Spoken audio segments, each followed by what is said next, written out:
कहेंगे अपन इसको कहेंगे हम अपवर्तन और इसको कहेंगे हम परावर्तन। दोनों क्वेश्चन में कंफ्यूजन ज्यादा रहता है, इसलिए दोनों को हम एक साथ समझने वाले हैं। तो ये जो है यहाँ प्रकाश है ना आर पार जाना चाहिए, तो ये हो सकता है अपना कांच में या प्रिज्म में भी समझ सकते अपन, लेकिन यहाँ प्रकाश अंदर नहीं जाना चाहिए, लौट जाना चाहिए, इसलिए यहाँ होता है दर्पण।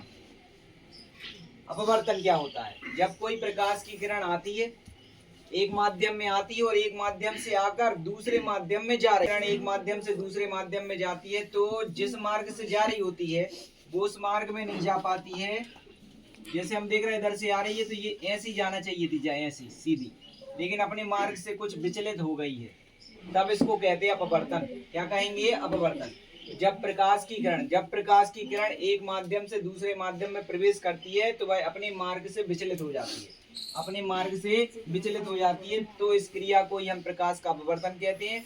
प्रकाश के अपवर्तन के नियम नंबर 1 कि आपतित किरण, अपवर्तित किरण और अभिलंब तीनों एक ही तल पर स्थित होते हैं, एक ही बिंदु पर स्थित होते हैं। और नियम नंबर 2 कि आपतन कोण की ज्या और अपवर्तन कोण की ज्या, आपतन कोण की ज्या और अपवर्तन कोण की ज्या दोनों जो हैं तो एक दूसरे के अनुपात में होती है। इसको हम स्नेल का नियम भी कहते हैं। तो पंजाबी लिख सकते हैं कि ये जो है स्नेल के नियम का पालन करती है। नियम नंबर 2 स्नेल के नियम का पालन करती है। अलग से 2 नंबर में आया स्नेल का नियम क्या है? आपतन कोण की ज्या परावर्तन कोण की ज्या के अनुपात में होती है। प्रकाश की किरण किसी समतल सतह जैसे कि दर्पण से टकराती है और उसी माध्यम में वापस लौट जाती है, तो इसको कहते हैं हम प्रकाश का परावर्तन।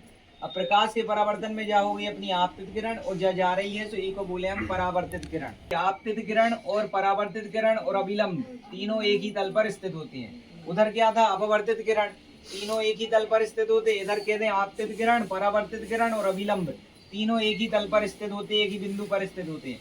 और दूसरा नियम है कि आपतन कोण का मान और परावर्तन कोण का मान, दोनों का मान एक दूसरे के बराबर होता है। इसे कहते हैं अपन प्रकाश का परावर्तन और इसे कहते हैं अपन प्रकाश का अपवर्तन।